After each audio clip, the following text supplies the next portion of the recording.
What's up, wrestling fans? Welcome to episode number 299 of the Smark Out Moment Smack Talk podcast. I'm your host, Tony Mango, and this is the Hot Tags edition of the week, where I'll be breaking down some of the current events, rumors, news, gossip, and anything else that went down in the world of professional wrestling from the past couple of days. And we need to start things off by saying, even though we've done a bunch of different podcasts over the past couple of days or so, we did our double edition of the pay-per-view point for NXT TakeOver and SummerSlam. We did our predictions for that, and then we did our post shows for that. Lots of content. It was, I think, like 3 hours and 15 minutes for the SummerSlam content alone, and then like an hour a piece or so for the NXT shows. So a lot of podcast material for you to catch up on if you didn't really check it out. But I originally planned on doing the hot tags on Tuesday. I usually record these lately after Monday Night Raw, and we've had a lot of stuff to happen over the past 2 days or so. So I actually figured, what? I will cut to the chase. I will do our hot tags normal edition right now and kind of hold off on the IWC outreach a little bit, because later on in the week, probably on Friday, is when we're going to be doing our mailbag for August. And that's going to be a really big edition. I know that there's already like 50-something questions, and I've already gotten rid of about a dozen or 20 or so. So I'm going to kind of spread this out a little bit. But I figure, Tuesday morning I'll be uploading this. Maybe I'll upload the IWC outreach on like Wednesday afternoon, and then, whatever. Either way, I couldn't wait to do these hot tags, because there are some pretty interesting things that happened even just tonight, let alone over the past couple of days. So let's get into some of the older stories. One of them is that fans were protesting Donald Trump's removal from the WWE Hall of Fame. Actually, they weren't protesting that. They were protesting, saying that they wanted it to happen. I should clarify. A bunch of people in Brooklyn were basically going under the kind of bridge of, hey, WWE, you should prove that you aren't in the same boat as Donald Trump, and you should, as an act of good faith, remove Donald Trump from the WWE Hall of Fame, similar to what they kind of did with Hulk Hogan, but they didn't really. Hulk Hogan is still in the Hall of Fame. They never said he's not in the Hall of Fame, and I think some people had the wrong impression of that. But there were talks about, they fired Hulk Hogan, and they've kind of separated themselves, and they should distance themselves from Donald Trump, too. I don't disagree, and I also disagree. Let me put it this way. Politics are really tough, because it's like religion. If you say that somebody's religion's wrong, they're going to be super mad at you. And there's no way to convince somebody that the things that they disagree with should be on your level and whatever. People have their own personal decisions and their own behaviors and preferences and everything like that. So as far as Donald Trump goes, I will put my thoughts this way. I disagree with damn near everything that's been happening since he's become president, and I dislike a lot of the way that this country's been kind of going down the shitter with. I also disagree with people on the militant other side, because I think that they are way too sensitive and they get the butt hurt about way too many things. But my middle ground kind of thing in this is, as much as I disagree with Donald Trump, and as much as I do sometimes agree with that far left, very rarely do I agree with the far left, just the same as very rarely do I ever agree with the far right. I'm very much a centrist kind of person, with a little bit more of a liberal kind of side. I understand where they're coming from, where they say that they want to have him removed, but I look at the WWE Hall of Fame as pure entertainment. And unless somebody does something that really is like excruciatingly terrible, like what Chris Benoit did, if Chris Benoit had been in the Hall of Fame at that point, then I can understand removing him. But Trump is just an ideological difference. That's not something that WWE takes a stance on. So if WWE were to remove Donald Trump from the Hall of Fame, it would almost make it seem more like it's a preferential treatment kind of thing. Nobody's been removed from the Hall of Fame. As far as I'm aware, not a single person has ever been removed from the WWE Hall of Fame. So if they started with Donald Trump, it would put a poor precedent on the whole thing, and then we'd start getting people saying, well, you removed Donald Trump, why don't you remove Jimmy Snuka? Well, you removed both of those, why don't you remove Abdullah the Butcher? You removed those three, why don't you remove Superstar Billy Graham? Why don't you remove Jerry the King Lawler because he said the word faggot one time on an episode of Monday Night Raw. Different things like that. I think it's best to stay out of it, and I think that you should have your issues that you have with people. If you don't like what Donald Trump is doing, then by all means protest. You should voice your opinions and let everybody know that that's something that you don't really want to stand for, and that you want people to kind of have a little bit of an anti-say against that. But as far as WWE is concerned, they did the right move by just being like, oh, look at these bunch of protesters. Can you guys not protest and let us carry on with SummerSlam weekend and fuck up our SummerSlam card? Yeah, so that's how I think. If you disagree with me or you agree with me, leave your comments below and tell me what you think, and do the same thing for all the other topics that we're going to be talking about here. Just a little reminder about that. Let's move on, though. We've got 2 people switching things up on the Global Force Wrestling roster. 1 person leaving, 1 person joining. Tyrus, otherwise known as Brodus Clay from WWE, has left. He said the reason why essentially was that he was being handcuffed creatively, and that he wasn't being treated as well as he thought that he was supposed to be treated. But his loss becomes, I guess, a little bit of a gain as far as payment goes. Jim Cornette has joined the roster, and he hasn't joined it as a manager or certainly not a wrestler. He is essentially replacing Bruce Pritchard as their on-screen general manager type guy. So he's in control, and he's doing his I'm going to book the matches kind of thing.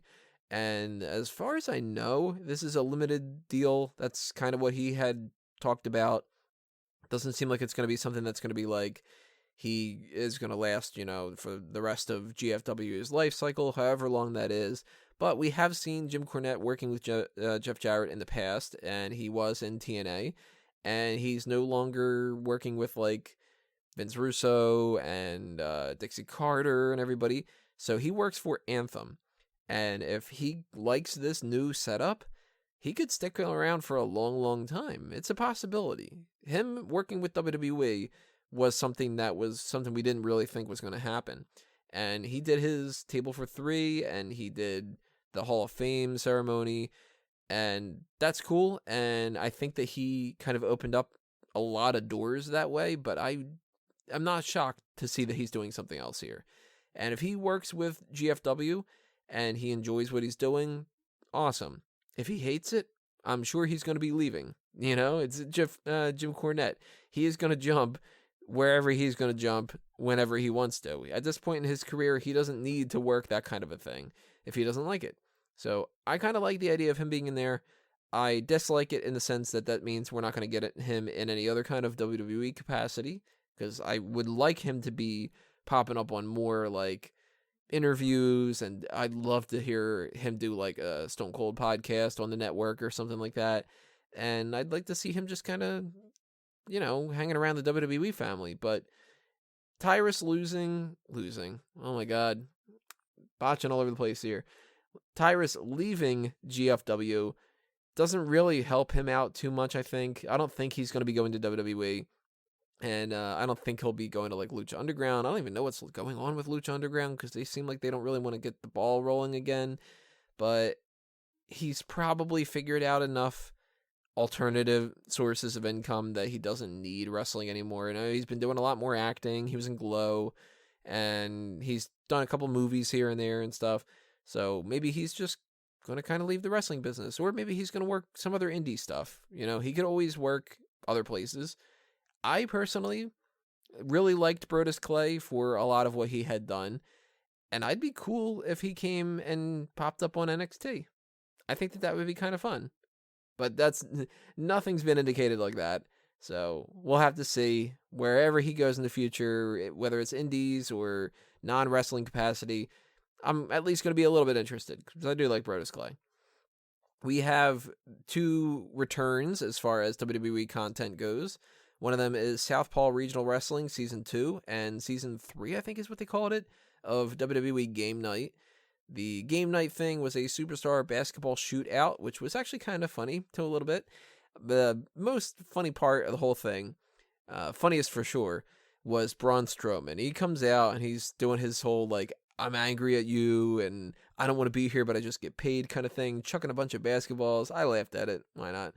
Southpaw Regional Wrestling, I was a little bit disappointed with. I thought that was a really, really funny thing that they had done the first time around. And this time, I didn't find myself laughing. Like, there was a couple jokes that I kind of chuckled at, but it lacked a little bit of that extra oomph. And the part that I thought was the funniest was The Miz basically making fun of Jumpin' Jeff Farmer. So I recommend checking out these videos. They're pretty short. I think there's 6 episodes of Southpaw, and the Game Night one might be like 4 minutes long or 7 minutes long or something. So you don't really need to take that much time out of your schedule to sort of, binge watch these and kind of get the ball rolling with that. But that is as far as like extra stuff on YouTube. We also had something of a special with the Mae Young Classic bracketology that debuted right after SummerSlam. So I didn't get a chance to check it out until well after we recorded our podcast the other night. And I did eventually check it out because, hey, something about the Mae Young Classic, I'm going to check it out. I don't know much about the women that are involved, and I wanted to kind of get to know them a little bit better. And I do recommend checking it out. I think that this is something that's going to be beneficial for everybody going forward with the Mae Young Classic, but this is only if you care about the Mae Young Classic. I'm going to be watching all the episodes. I'll binge watch it as soon as I can. I'll be adding my thoughts on the first 4 episodes on probably the hot tags next week, because I think it's the 28th is when it debuts, right after Raw. So I don't know if I'm going to be doing the hot tags right after Raw then, or if I'm going to wait. Probably going to wait. Not too sure yet. Either way, the bracketology broke down a couple different people. Kaylee Ray, Marty Bell, Mercedes Martinez, Shayna Baszler. I'm drawing a blank on some of the other ones that they had really talked about. We finally got confirmation that it's Princessa. Oh shit, now I'm forgetting. I think it's Princessa. Princessa Suhei is her name. The one I kept calling Princessa Sujit or whatever. So Suhei. That's how you say it. Huh. A little bit of mentionings that like Rachel Evers is Ellering's daughter, Tessa Blanchard, Tully Blanchard's daughter. They kind of brushed by a lot of these different people, and I still don't know damn near anything about like Salinas or Nicole Savoy or a couple of the other people like that, but they'll talk about some of the people on the actual episodes, and I'm still kind of curious to see what we get. So I think that the Mae Young Classic bracketology is worth the watch, but you can skip a little bit because they keep running these promos that as like commercial breaks almost, and you don't need to see it. It's just them posing, and it's that kind of song. I don't know what the fuck the lyrics are. Something about the fire or this world is mine, I think they say. I don't know. That song's annoying the shit out of me. They keep running that, so you can skip a couple minutes here and there. And if you don't care about the Mae Young Classic, skip the Mae Young Classic bracketology. Of course, it's not going to matter at all to you because you're not going to watch the tournament. A little bit of news that we are probably going to be getting a repackaging and a reteaming of Luke Harper and Erick Rowan. We could kind of see this one coming a little bit because they haven't been doing jack shit with either of them. And the best things that they've done has been the two of them in the Wyatt family. But the notices that have been talking about this have been saying that they want to distance them from being in the Wyatt family. So, very curious about that. Does that mean we get Luke Harper and Erick Rowan with completely different looks? Or does that mean that we get not Luke Harper and not Erick Rowan, and they actually change their names? I would go more so with they'll keep the names because they already have the copyrights to them. And if you've trademarked Luke Harper, you didn't trademark Luke Harper has to wear a tank top and Erick Rowan has to wear a sheep mask and a jumpsuit kind of a thing. They can wear other stuff. I would prefer that, given the choice. And it's a little bit disappointing to see that they didn't do anything with these guys and they just could not figure out a way to work with them. But we haven't seen how they will be repackaged yet, and it could end up being the best thing for them. The tag team division needs more people. We could get maybe even babyface Harper and Rowan. That would be kind of interesting. Have the two of them up against the Authors of Pain down the line. That'd be cool. I'd like to see it. So I like the idea. I endorse it with a little bit of holding some reservation that if they repackage them as something dumb, like they're going to be like Southern Hicks or something like that, then maybe not. But I do think that it's a good idea, at least in theory. I do think that these two teaming up is the best thing for both of them because neither of them have been getting anywhere in the mid-card. Neither of them are ever going to be in the main event, it seems. Luke Harper had a good shot at making it a triple threat at WrestleMania this year. They just cut that, no, not a chance. Not going to happen. So for Rowan, I think Rowan is the guy that has some upsides to him that a lot of people don't pay attention to. And he hasn't been seen in a long time. So if we get Harper and Rowan together, and they are on either SmackDown or Raw, I'm assuming on SmackDown, that could be a really good addition to that tag team division. WWE has announced the signing of Lio Rush. I'm pretty sure that's how you pronounce his name. It might be Lio. He has made a name for himself on a variety of different indie scenes. I don't know him personally. I don't know anything about him as a wrestler other than he's pretty damn young. He's like 22, I think. And he's more along that cruiserweight type of level, but I've heard a lot of great things about him. And he's a name that I've been kind of hoping that I would hear would come into WWE because anytime that anybody's been getting good buzz, I want him then to be in WWE. The Adam Cole guy. Still don't know anything about Adam Cole, but hey, if he's a member of the Bullet Club, and if people like him, bring him into NXT, have him do a good job, and let's see where he goes. And Lio Rush is a guy that if he can booster up the Cruiserweight division, or he can work in NXT, or the mid-card in Raw and SmackDown, if he's good enough to do that, thumbs up, sign him, put him in the brands, whatever brand he is, and let's see what he has. So I like it. I will see once he starts actually wrestling how I will gauge how much I like it, because he could be my next favorite person, or he could be a guy that I think is a little bit overrated. Who knows? I like what I'm hearing so far about him, though, so I'm going to give a big endorsement to that, too. What else we have here? Nikki Bella has joined the cast of Dancing with the Stars for the next season. Don't care. I don't watch Dancing with the Stars. I've seen an episode or two, and it's not my thing, so that's kind of cool, I guess. Like, we're in a situation where if you watch Dancing with the Stars, Nikki Bella being on there brings a little bit more attention to WWE, and it gets her something to do that can kind of boost up her brand name and a little bit of a paycheck and stuff. So I'm fine with that, and it's just I'm not going to be watching it. So if you do like Dancing with the Stars and you like wrestling and there's a crossover audience for that, then hey, that's probably really good news for you. So I'm happy for you. David? Or whoever it is that likes this. Random ass David, I don't know. So here's a little bit of sad news, I guess. Actually, all three of our last stories are pretty sad, but sad in different ways. And I'll argue that one or two of them might be kind of blessings in disguise. And the other one, it depends on your point of view. So the one that depends on your point of view is that we had a bunch more nude photos leaked of a bunch of WWE and former WWE and outsider kind of performers. Mickie James, Lucha Underground's Catrina, otherwise known as Maxine from WWE. Karlee Perez is her real name. You might recognize Maxine from the women's version of NXT that they had. Amber O'Neil, April Hunter, Summer Rae, Angelina Love from TNA, and Ruby Riot have all leaked over the past 2 days or so at this point. And I'm just going to refresh my feed right now to make sure that nobody else did in the process. Okay, nothing new over the past, a couple of hours when I wrote this note down. But we've talked about these before for the nude photos. It's going to be the thumbnail for this one because even though YouTube is going to probably say that this is, not suited for all material audiences and stuff like that, as I say in the little warning ahead of time, you're not going to find any links to any of these nude photos. I'm not going to post that up there because it is technically illegal, but you know where to find them. You could just Google anything on the internet and there you can see them and stuff.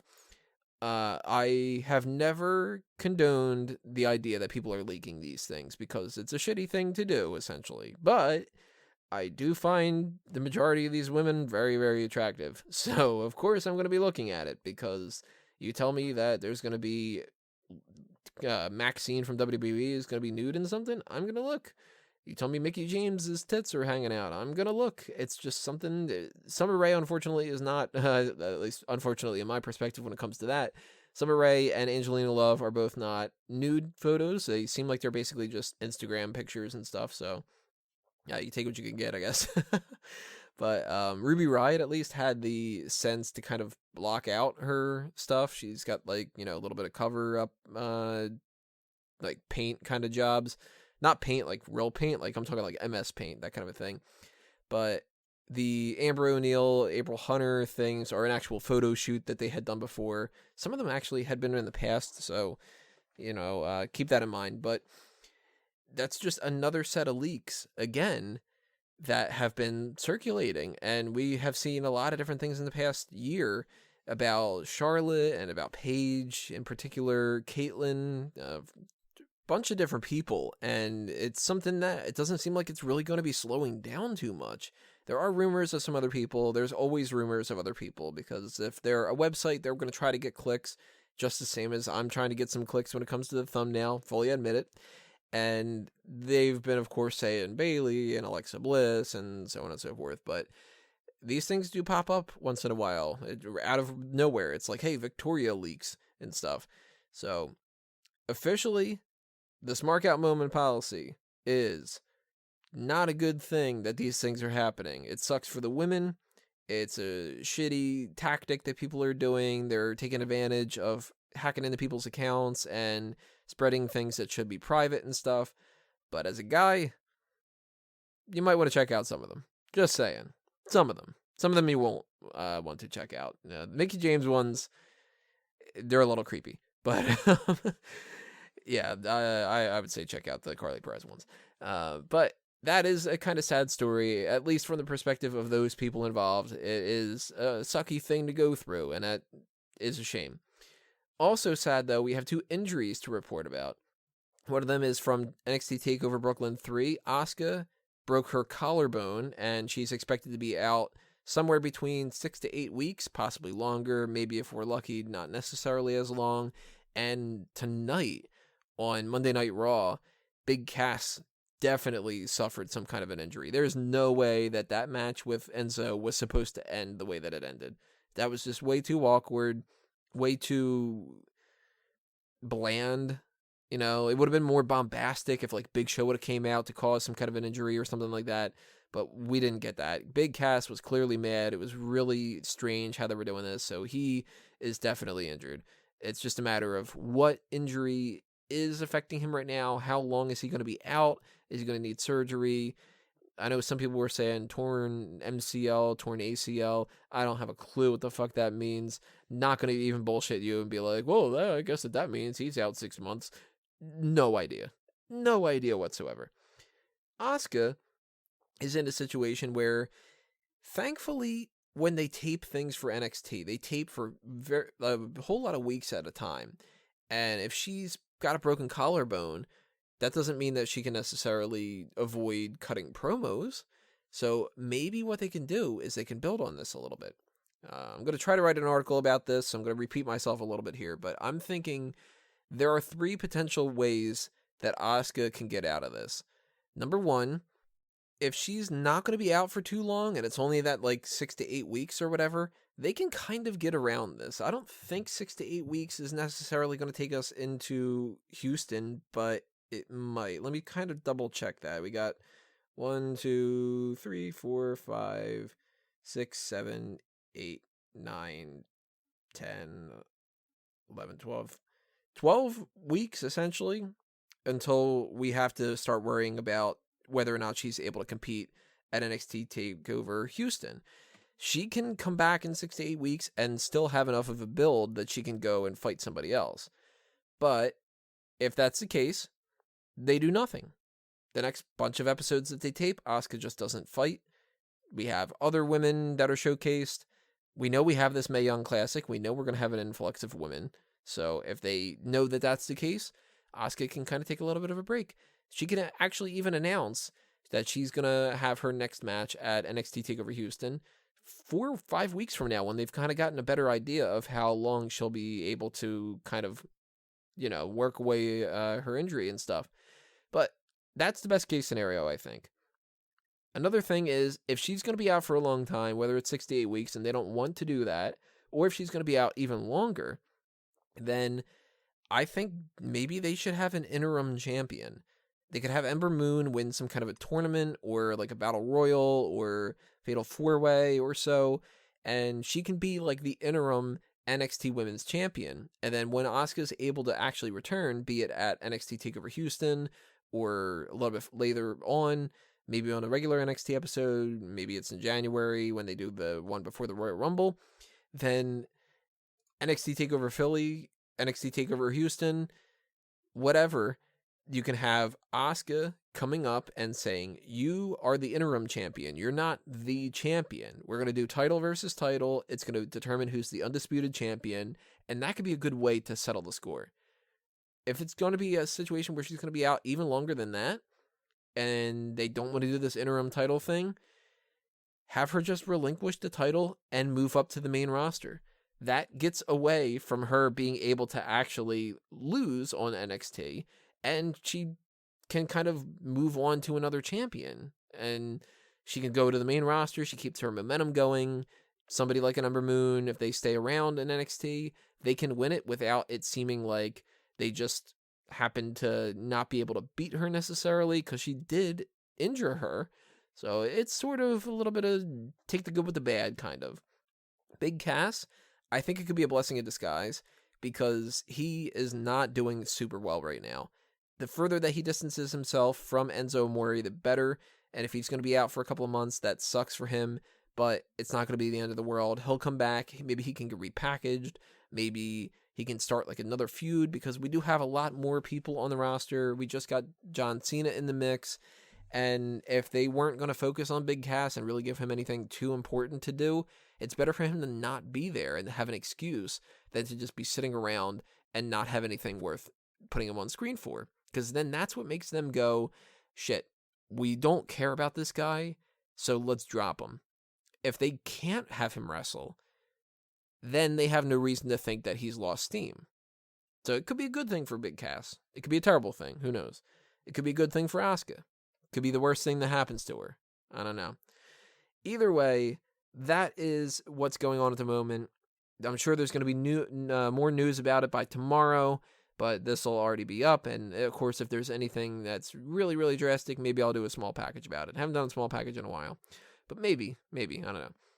Whatever happens, we'll tell you somewhere down the line. I'm sure you'll figure it out. Maybe it's Megamaniacs that tells you. Maybe it's me on a podcast. Maybe it's on smarkoutmoment.com. Whatever it is, you'll find out the information.